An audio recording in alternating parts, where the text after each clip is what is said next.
자, 안녕하세요. 안녕하세요. 네. 우리 책은 204쪽입니다. 204. 자, 후양적 코호트를 좀 얘기를 할까 하는데요. 자, 후양적 코호트는, 그 사람의 이름이 갑자기 생각이 안 난다.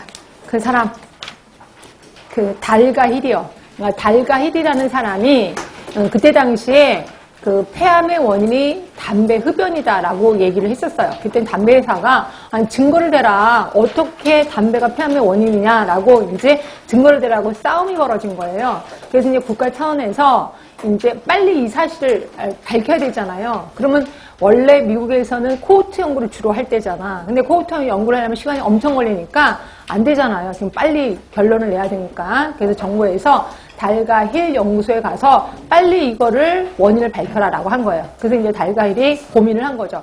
어떻게 할까? 너무 코호트 연구를 길고 그래서 이제 머리를 아이디어를 좀 끄집어낸 겁니다. 그래서 그때 당시에 미국 군인들이 제대를 할 때 생명보험 회사를 들게끔 돼 있었나 봐요. 그래서 이제 이 사람이 생명보험 회사를 찾아간 거죠. 가서 자, 이거 혹시 10년 전, 20년 전에 차트를 볼 수 있느냐라고 했더니 볼 수 있다라고 하더래요. 그래서 그 창고에 가서 10년 전, 20년 차트를 본 거예요. 봐서 그때 당시에 담배를 많이 핀 사람을 골라낸 거죠. 골라내서 그 사람 명단을 갖고 와서 지금 전환한 거예요. 그러니까 20년 전, 10년 전에 사람에 대한 명단을 지금 전환한 거죠. 그래서 지금 멀쩡하십니까? 라고 물어봤더니 그때 담배를 많이 폈던 사람들이 지금 대부분 폐암에 걸려있더라는 거죠. 그래서 이거는 코호트긴 코호트인데 과거로 돌아가서 과거의 노출군, 비노출군의 지금 현재 상태를 본 거예요. 이걸 우리는 후양적 코호트다라고 한 거고요.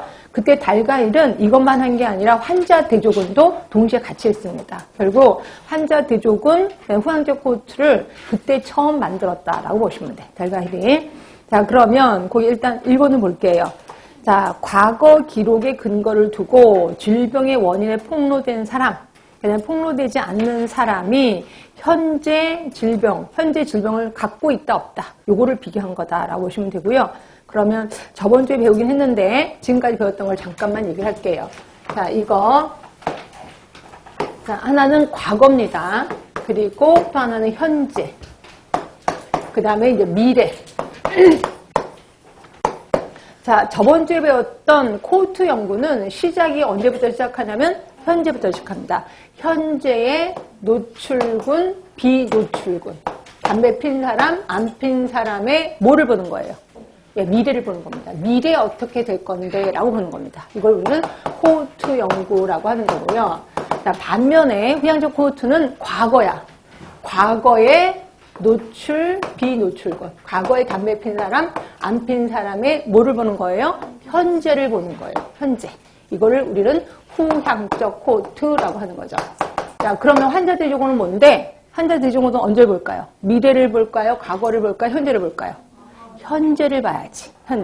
현재 환자예요. 현재 환자, 그리고 대조군의 뭐를 보는 거예요? 과거를 보는 겁니다. 과거에 담배 피셨습니까? 안 피셨습니까? 이걸 보는 거죠. 이거를 우리는 환자 대조군이라고 표현하는 거고요.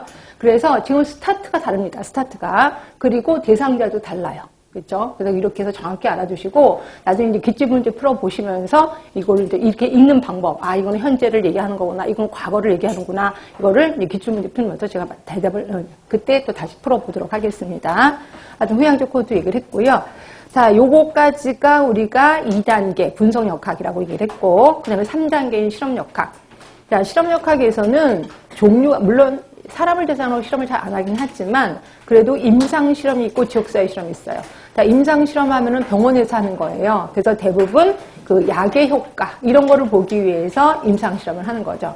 다시 말해서 2차 예방 효과를 측정할 수가 있습니다. 약의 효과니까. 그런데 비해서 지역사회 실험은 이 사람 지역사회 주민들한테 약을 줄 수는 없잖아요. 그래서 지역사회 실험은 뭐냐면 1차 예방에 포커스 주는 거죠. 그래서 운동을 하게 하고 한 사람은 운동을 안 하게 하는 거야. 그래서 운동을 규칙적으로 하는 사람에게 어떤 변화가 일어나는지 이걸 보는 겁니다. 이게 지역사회 실험.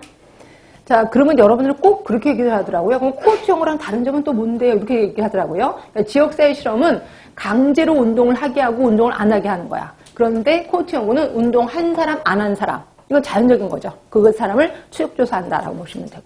그러니까 결국 코호트 연구하고 지역사회 실험의 차이점은 강제로 하느냐 안 하느냐, 본인이 스스로 하느냐 안 하느냐, 이렇게 해서 보시면 될 것 같아요. 자, 그 다음에 그렇게 어려운 건 안 해서 넘어갈 거고요. 이제 실험의 방식에 보시면 단일 맹검이 있고 이중 맹검이 있습니다. 이런 거 좀 알아두셔야 돼. 이거죠. 이제 여러분들이 제 실험에 참석을 했어요. 근데 제가 치매를 예방하는 신약을 개발했단 말이에요. 그래서 제가 여러분들한테는 실험군입니다. 그래서 제가 이 새로 개발된 약을 드릴 겁니다. 이 약을 먹으면 아주 머리가 맑아질 겁니다. 라고 설명을 드려요. 그리고 여러분들은 대조군이기 때문에 제가 이 약은 못 드려요. 근데 혹시라도 조금 서운해하실까봐 그냥 비타민 C나 드릴게요. 라고 얘기를 했어요. 그럼 여러분들은 이 약을 드시면서 어떤 느낌이 드세요? 머리가 맑아지는 듯한 느낌이 든단 말이에요. 근데 여러분들은 또, 나 그냥 신약 먹고 싶은데 이 형 여기 실험에 참여했으니까 그냥 꽁꽁을 댈 거란 말이에요. 여러분, 이런 마음가짐이 그 연구 결과에 영향을 미칠까, 안 미칠까? 당연히 영향을 미쳐요. 그래서 여러분 스스로 내가 먹는 약이 신약인지 비타민C인지 모르게끔 하는 겁니다. 그거를 우리는 단일맹검법이라고 하는 거고요.